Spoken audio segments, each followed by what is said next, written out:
آپ میں سے جتنے بڑے چھوٹے بیٹھے، میرا سوال بہت آسان ہے. سانس، بریتھ، یہ جو آپ سانس لیتے ہیں، کیا اس پر آپ کو قابو ہے؟ مجھے سب کی آواز چاہیے.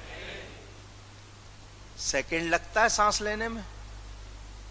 آپ کتنی ہوا اندر کھینچ سکتے ہیں؟ لمبا سانس لیں تو وہ اس وقت آپ کو پتا چلتا ہے، مگر آپ کو اس پر قابو نہیں ہے سیکنڈ سے کم وقفہ کہ آپ لے سکیں یا نہ لے سکیں. گھمنڈ کس بات کا ہے؟ اپنی رائے کو دین بنانے والوں، گھمنڈ کس بات کا ہے؟ تو یہ عذاب کے آنے تک یا موت تک انہوں نے 4 دن مزے کرنے، سارا کچھ ان کا دنیا کے لیے، یہ آخرت میں ان کا کوئی حصہ نہیں ہے. اگر ان پر عذاب جلدی نہیں آ رہا تو گھبراؤ نہیں. آپ کہیں گے یہ اتنا ظلم کر رہے ہیں کافر، اللہ پکڑتا کیوں نہیں ہے؟ اللہ فرماتا ہے اگر جلدی نہیں ہو رہی عذاب آنے میں تو گھبراؤ نہیں. اللہ تعالی ان کو اس اور مہلت دے کے وہاں تک چلے جاؤ جہاں پر پھر تمہارے لیے کوئی بھی گنجائش نہ رہے. یہ جو دنیاوی عیش و عشرت ان کو ملا ہوا ہے، جس پر ہر کوئی کہتا ہے جی وہ کافر ہیں، وہ غلط ہیں، وہ بدعقیدہ ہیں، وہ مزے کر رہے ہیں، تو یہ دنیا میں ہے ان کے لیے، آخرت میں نہیں ہے.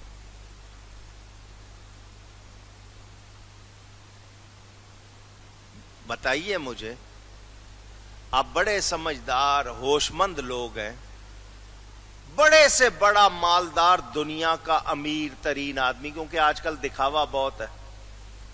انڈیا میں ایک صاحب نے 2 کلو سونے کی قمیص بنا کے پہن لی، پتہ نہیں کس چیز پر ان کو کیا اس میں تمغہ مل گیا، تغمہ مل گیا، کیا مل گیا. کسی نے سونے کی گاڑی بنائی ہوئی ہے، کسی نے سونے کا ٹوائلٹ بنایا، وہ کیا مل گیا؟ بھئی انسان کی قیمت کیا ہے؟ سمجھانے کے لیے کہا تھا، پہلے بھی آپ کو یہ بات سنائی تھی.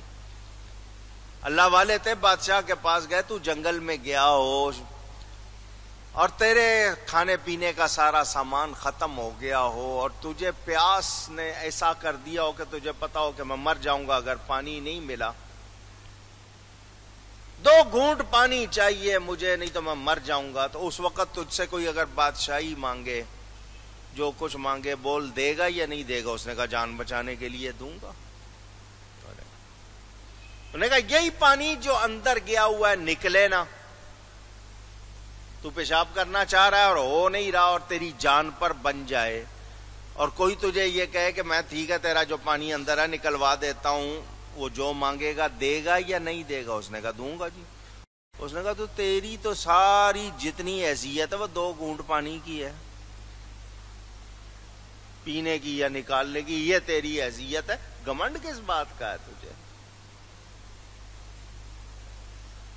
دنیا کا مال و اسباب استعمال کرنا برا نہیں ہے. آپ اچھے کپڑے پہنیں، اچھے مکان میں رہیں، اچھا کھائیں، اچھا پیئیں، مگر یہ دنیا اندر نہ آ جائے. کیوں؟ کہ جب یہ اندر آ جاتی ہے یہ خدا سے دور کر دیتی ہے. خدا سے اونچی دور کر دیتی. باہر رہے ٹھیک ہے استعمال کرو، اندر آ گئی لے گئی آپ کو. پھر اندر آنے سے خرابیاں شروع ہو جاتی ہیں. جب آپ کو مال سے محبت ہو جائے، کنجوسی آ جاتی ہے، رشتے ناتے کا حق نہیں پہچانتے، پھر آپ کے ذمے جو کام ہے آپ وہ نہیں ادا کرتے، پھر اور کتنی کوتاہیاں ہوتی چلی جاتی ہیں پیسے کی وجہ سے، کتنی خرابیاں آتی چلی جاتی ہیں. تو یہ مال اگر آپ نے کمایا ہے، جائز کمایا ہے، جائز خرچ کرتے ہیں، کوئی برائی نہیں ہے. میں نے پہلے بھی یہ لفظ کہے تھے، دنیا دار ہونا بری بات نہیں ہے، دنیا پرست ہونا بری بات ہے. دنیا دار ہونا بری بات نہیں ہے، لیکن جن کو دنیا سے محبت ہو جاتی ہے وہ خراب ہو جاتے ہیں. تو یاد رہے یہ جو مال ملا ہوا ہے ان کو، آپ سمجھ رہے ہیں وہ مزے کر رہے ہیں، وہ مزے نہیں کر رہے، وہ اور زیادہ اپنے لیے عذاب جمع کر رہے ہیں۔ حضور صلی اللہ علیہ وسلم کے پاس ایک شخص آیا، حضور نیند نہیں آتی، بہت تھکا بھی ہوتا ہوں، نیند نہیں آتی۔ فرمایا تیرے پاس مال ہوگا؟ اس نے کہا ہاں جی مال ہے۔ فرمایا جا صدقہ کر دے، مال صدقہ کر دے۔ وہ صحابی تھا، بات مان لی، اس نے صدقہ کر دیا، بڑے مزے سے سو گیا، کیونکہ وہ مال سونے نہیں دے رہا تھا۔ سمجھنے کے لیے میں آپ کو بات کر رہا ہوں۔ تو جب مال کی محبت آ جائے تو پھر دینی طور پر کمزوریاں شروع ہو جاتی ہے۔ یاد رہے یہ اللہ نے جو ان کو دیا ہوا ہے، آج کافروں کو، بدعقیدہ لوگوں کو جو ملا ہوا ہے، یہ ان کے ظاہری اعمال کا دنیا میں بدلہ ہے ان کے لیے، آخرت میں ان کے لیے کچھ نہیں۔ بل لا یشعرون، قرآن فرما رہا ہے ان کو سمجھ ہی نہیں ہے وہ کر کیا رہے ہیں۔ میں اور آپ کہیں نہیں وہ مزے کر رہے ہیں، اللہ فرماتا ہے ان کو سمجھ ہی نہیں ہے کہ ہو کیا رہا ہے۔ اگر سمجھدار ہوتے تو پھر یہ حرکت نہ کرتے۔ قرآن ہے، سمجھو اس کو۔ اکثر لوگ آتے ہیں، مولانا صاحب نماز بھی پڑھتے ہیں، روزہ بھی رکھتے ہیں، نیکی بھی کرتے ہیں، آرام بھی نہیں کھاتے، ظاہری مصیبتیں ہم پہ آتی ہیں، دوسرے مزے کر رہے ہیں، چوری کرنے والے، رشوتیں لینے والے۔ آپ بھی اکثر ایسا سوچتے ہوں گے، آ جاتا ہوگا خیال۔ یہ اسی کا جواب ہے، یہ اسی کا جواب ہے۔ جو رشوت کا کھا رہا ہے، بتے کا کھا رہا ہے، ناجائز کھا رہا ہے، اغوا کیا ہوا کسی کو تاوان لے رہا ہے، ہیرا پھیری کر رہا ہے، ناجائز منافع خوری کر رہا ہے، مال گھٹیا بیچ رہا ہے، کم تول رہا ہے، کم ناپ رہا ہے، یہ سب اسی کا جواب ہے۔ جو ایسا کر رہے ہیں آپ سمجھ رہے ہیں وہ مزے میں ہیں، وہ مزے میں اونچی۔ پڑھو معراج کا واقعہ۔ حضور صلی اللہ علیہ وسلم کو جب دوزخ کا معائنہ کرایا گیا، دوزخ کے اندر نہیں گیا، معائنہ کرایا گیا، دکھایا گیا، جس طرح ویڈیو نہیں دکھائی جاتی ہے آج کل، حضور صلی اللہ علیہ وسلم کو سامنے معائنہ کرایا گیا۔ فرمایا میں نے ایسے لوگ دیکھے ان کے پیٹ بڑے بڑے کمروں کی طرح، جیسے پورا بہت بڑا کمرہ ہال ہوتا ہے اس طرح ان کا پیٹ، اور اندر سانپ اور بچھو بھرے ہوئے، وہ ان کو کاٹ رہے ہیں تو یہ ہلتے رہتے ہیں، جہاں کہیں رکتے ہیں وہ پھر کاٹتا ہے تو یہ ہلتے رہتے ہیں۔ حضور نے فرمایا جبریل یہ کون لوگ ہیں؟ فرمایا یہ وہ لوگ ہیں جو حرام کھاتے تھے، یہ ان کو مسلسل اس طرح تکلیف دی جا رہی ہے۔ اور روکھی سوکھی کھا کر اللہ کا شکر کرنے والوں تم لوگ بڑے خوش نصیب ہو، اچھا بھی ملتا ہے اور جائز ملتا ہے، خوش ہو کر کھاتے ہو، رب کا شکر کرتے ہو، بہت اچھے ہو۔ ان کو نہیں دیکھو کہ جی وہ مزے کر رہے ہیں، وہ مزے نہیں کر رہے، وہ آگ بھر رہے ہیں اپنے اندر۔ ان کو آپ اپنے کہتے ہو جی ہم نیکی کر کے بھی پریشان، تو آپ نیکی کر کے پریشان کیوں ہیں؟ آپ کی تو شان بیان ہوئی ہے قرآن میں، ان کا تو ذکر ہوا ہے کہ یہ تو ایک وقت تک ہے، نشے میں رہ لیں، اپنا مست رہ لیں، پھر ان کی جو پکڑ ہوگی وہ دیکھنے والی ہوگی۔ تو یہ دنیا میں بظاہر جو اچھے کام کر لیتے ہیں، یہ اس کا بدلہ یہیں پر ہے۔ اب یہاں ایک سمجھنے والی بات ہے، سب کا ذہن حاضر ہے؟ حاضر ہے؟ یہ لوگ جن کے پاس ایمان نہیں ہے، صحیح عقیدہ نہیں ہے، یہ کوئی نہ کوئی جو بھی کام کر لیتے ہیں، کسی کی مدد کر دی، کسی کے ساتھ بھلائی کر لی، کوئی کام کر دیا، اس کے بدلے میں یہاں ان کو مزے ملے ہوئے۔ کیا ملے ہوئے؟ آپ کافروں کو دیکھ لیں، دوسروں کو دیکھ لیں، ان کے پاس بڑا کچھ ہے، مزے ملے ہوئے۔ جب ظاہری بدلہ اتنا ہے ان کے کاموں کا، ایمان والے کے اچھے کام کا بدلہ کتنا ہوگا؟ کچھ تھوڑا سا اندازہ کیا جا سکتا ہے؟ یہ تھوڑا سا کام کرنے پہ دنیا میں جب ان کو اتنے مزے ہیں، ایمان والے کو صحیح کام کرنے پر کتنے مزے ملیں گے؟ سوچنا چاہیے، غور کرنا چاہیے۔ ہم لوگ توجہ نہیں کرتے، فوراً شکایت کرتے ہیں، شکایت اچھی نہیں۔ بڑا مشہور واقعہ ہے، سب نے سنا ہوا ہے۔ حضور صلی اللہ علیہ وسلم کے پاس مال غنیمت میں لونڈے لونڈیاں، جن کو اب تو اسلام تو اس کو منع کرتا ہے نا، اس لیے آزاد کرنے کا حکم دیا، آئیں۔ حضرت علی نے مخدومہ کائنات حضرت سیدہ فاطمہ زہرا کو کہا، گھر کے سارے کام آپ کرتی ہیں، مجھے پانی بھر کے لانا پڑتا ہے دور سے، ہماری طرح تو ٹوٹیاں نہیں تھی نا، ٹیپ پائپ لائن نہیں تھی، گرم ٹھنڈے کا سارا انتظام نہیں تھا، یہ صابن طرح طرح کے، یہ ڈٹرجنٹ پاؤڈر وغیرہ، اور یہ کیمیکل جو آج دھونے کے لیے آپ کی مشینیں، ان کو سارے کام خود جو گندم وغیرہ خود پیستی تھی، ہاتھ کی چکی وہ بھی، آج کل تو مشینیں آ گئیں، تو سارے کام کر کے آپ کرتی ہیں، مجھے باہر کے سارے کام کرنے پڑتے ہیں۔ تو آپ کے ابا جان کے پاس لونڈے لونڈیاں آئیں، آپ بھی اپنے لیے ایک لے لو گھر کے کام، مجھے بھی کچھ تھوڑا سا آرام ملے گا، میرے سینے میں درد رہنے لگ گیا ہے، تمہارے ہاتھوں میں گٹے پڑ گئے ہیں، تمہیں بھی کچھ فائدہ ہوگا، کچھ مجھے آرام ملے گا۔ سیدہ آئیں، اپنے بابا جان رسول اللہ صلی اللہ علیہ وسلم کے پاس آئیں۔ اس وقت حضور صلی اللہ علیہ وسلم گھر میں تشریف نہیں رکھتے تھے۔ ام المومنین حضرت سیدہ عائشہ صدیقہ رضی اللہ تعالی عنہا نے استقبال کیا، بات سنی اور کہا کہ میں نہ صرف تمہارا پیغام پہنچاؤں گی بلکہ سفارش بھی کروں گی، تمہیں ضرور ملنی چاہیے، بچے ہیں چھوٹے چھوٹے ساتھ، گھر کے 100 کام ہیں، تو تمہیں ضرور کوئی نہ کوئی خادمہ ملنی چاہیے۔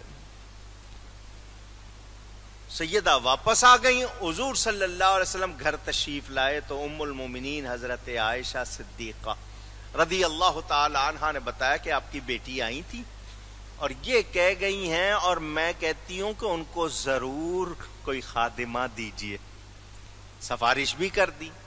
نبی پاک صلی اللہ علیہ وسلم گھر میں بیٹھے نہیں، انہی قدموں سے اپنی بیٹی کے گھر تشریف لے گئے، جا کر کہا بیٹی تمہاری ماں نے تمہارا آنا اور تمہارا مقصد بیان کیا، جو تم نے مانگا ہے تمہیں اس سے بہتر نہ دے دوں؟ جو تم نے مانگا ہے تمہیں اس سے بہتر نہ دے دوں؟ علی الراس والعین، ضرور، سر آنکھوں پر۔ فرمایا تم بھی اور علی بھی ہر نماز کے بعد اور رات کو سوتے ہوئے 33 مرتبہ سبحان اللہ، 33 مرتبہ الحمدللہ، 34 مرتبہ اللہ اکبر پڑھ لیا کرو، یہ اس سے بہتر ہے جو تم نے مانگا ہے، یہ اس سے بہتر ہے جو تم نے مانگا۔ بہت اچھا، شکایت نہیں کی۔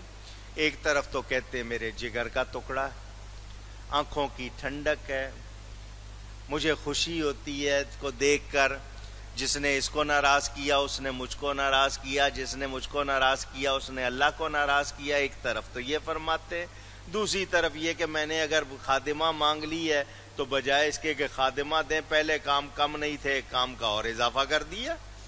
سیدہ نے ایسا نہیں کہا، جو بات میں نے کرنی ہے وہ آگے آئے گی۔ یہ واقعہ میں نے پورا کیوں سنا دیا، آپ کو تھوڑی سی قدر ہو جائے۔ اس کا نام ہے تسبیح فاطمہ، ان کے نام سے یہ تسبیح مشہور ہو گئی۔ نہ سیدہ نے شکایت کی نہ حضرت علی نے شکایت کی۔ اب میں جب سنانے لگا ہوں جواب وہ یہ، حضور صلی اللہ علیہ وسلم نے کیوں نہیں دیا خادم یا خادمہ، کیوں نہیں دیا؟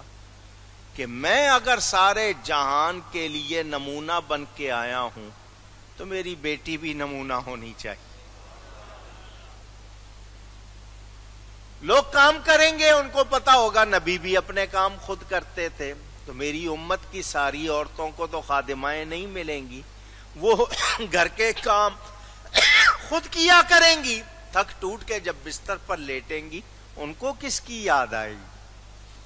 تو بیٹی تجھے خادمہ نہیں ملے گی، ایک تو یہ بات، اور دوسری بات کہ یہ دنیا کی خادمائیں تیرے لیے نہیں ہیں، تیرے لیے تو جنت کی حوریں ہونی چاہیے، فرشتے ہونے چاہیے۔ یہ میں نے آپ کو اس طرح کر کے جواب کر، اب جو بات سنانی ہے وہ یہ، ذرا دیکھو فرق کیا ہوتا ہے۔ واقعہ سن لیا آپ نے، اب یہ جو تسبیح فاطمہ آپ سمجھتے ہیں اس کا کوئی ایسا نہیں ہے بظاہر، کتنے میرے خیال 2 سے 3 منٹ نہیں لگتے ہوں گے، اتنی تیزی سے لوگوں کو انگلیاں گھومتی ہیں، پوری طرح تو ادا نہیں کرتے نا کھٹاکھٹ۔ غریب صحابہ، غریب کا معنی اجنبی ہوتا ہے، غریب کس کو کہتے ہیں؟ مسافر کو، یا مسافر بھی اجنبی ہوتا ہے اور غریب اس لیے کہ جو جس کے پاس مال نہیں وہ بھی اجنبی، اس کا یار کہاں ہوگا، مگر آپ کے ہاں جس کے پاس کچھ نہ ہو اس کو آپ غریب کہتے ہیں۔ جو غریب تھے نا مالی طور پر، وہ صحابہ آئے حضور صلی اللہ علیہ وسلم کی بارگاہ میں، حضور ہمارے پاس مال نہیں ہے اللہ کی راہ میں دینے کے لیے، یہ جو امیر لوگ ہیں وہ دیتے ہیں تو کل قیامت کے دن ان کو تو ثواب ملے گا، پھر ہمیں کیا ملے گا؟ ہمارے پاس ہوتا تو ہم بھی دیتے، ہمارے پاس ہے نہیں تو ہم دے نہیں پاتے ہیں، تو یہ تو ثواب میں آگے نکل جائیں گے۔ حضور نے فرمایا تم تسبیح فاطمہ پڑھ لیا کرو، جو ثواب ان کو مال خرچ کرنے سے ملے گا تمہیں اس کے پڑھنے سے مل جائے گا۔ میں نے جھلک دکھانی ہے آپ کو، جھلک۔ میرے آقا نے سب کو نوازا، سب کو تھوڑے سے عمل پر کتنا فائدہ۔ اب آپ کو لطیفے والی بات بھی سنا دوں۔ لطیفے سے مراد ہنسنے والی بات نہیں ہوتی، لطیفے کے مراد نازک بات ہوتی ہے، اس سے مزہ آتا ہے۔ آپ کے ہاں تو ہر ہنسنے والی بات جس کو وہ تمسخر ہوتا ہے اس کو بھی لطیفہ کہتے ہیں۔ بہرحال امیر صحابہ کو بھی پتا چل گیا، انہوں نے بھی یہ تسبیح پڑھنی شروع کر دی، انہوں نے بھی، وہ غریب صحابہ پھر آ گئے، حضور وہ بھی پڑھنے لگ گئے ہیں، تو فرمایا اللہ کے خزانے میں کوئی کمی، تم کیا چاہتے ہو وہ نہ پڑھے؟ انہوں نے کہا جی ہمیں تو اس طرح ثواب ملنا تھا، وہ بھی پڑھ رہے ہیں، ان کو بھی فرمایا اللہ کے خزانے میں کوئی کمی، رب نے دیا جس کو دیا۔ میں نے جو بات کرنی تھی وہ یہ کہ یہ لوگ جو بدمست ہیں، ڈوبے ہوئے ہیں اپنے اور سب کچھ سمجھ رہے ہیں، ان کے حصے میں کچھ آنا، آپ اگر غریب ہیں، مالی طور پر کمزور ہے، مگر آپ اپنی اس نسبت پر ناز کیا کریں، کیونکہ یہ جتنی بڑی بات ہے یہ ان کو حاصل نہیں۔ ایک شخص شراب خانے میں، گانے کی محفل میں، ناچ کی محفل میں، غلط محفل میں، ایک شخص کو توفیق ملی ہوئی ہے، اتنا ٹائم قرآن پڑھ رہا ہے، درود پڑھ رہا ہے، کسی نیک محفل میں بیٹھا ہے، تو اس کو اگر لگے کہ وہ مزے کر رہا ہے تو بولو مجھے بتاؤ مزہ کون کر رہا ہے؟ حضرت شاہ عبدالعزیز محدث دہلوی کے پاس ایک شخص آیا، حضرت جی ہم جب کبھی دینی محفل میں آتے نیند آتی ہے، جی جاتا ہے سو جائیں، اور گانے بجانے کی محفل میں جاتے ہیں تو وہاں چوکنے رہتے ہیں، وہاں نیند نہیں آتی ہے، بالکل الرٹ، پوری طرح ہوشیاری کے ساتھ جیسے ہوتے چوکنے ہوتے ہیں۔ مذہبی محفل میں، نیک محفل میں آئے تو سستی آ رہی ہے، نیند آ رہی ہے، اس کی وجہ کیا ہے؟ حضرت صاحب نے فرمایا یہ بتا نیند کانٹوں پہ آتی ہے یا پھولوں پہ آتی ہے؟ اس نے کہا جی کانٹوں پہ کیسے آئے گی؟ تو فرمایا وہ جو محفلوں میں ہے نا وہ کانٹے کی محفلیں ہیں، یہ محفلیں پھولوں والی محفلیں ہیں۔ آپ اپنے آپ کو ہلکا نہ سمجھا کرو، کبھی یہ گمان نہیں کرنا پیسے نہیں ہیں، کبھی یہ گمان نہیں کرنا مال نہیں ہے، دوسرے اس پر شکر کرنا کہ ایمان ہے اور اللہ اور اس کے رسول کی محبت ہے۔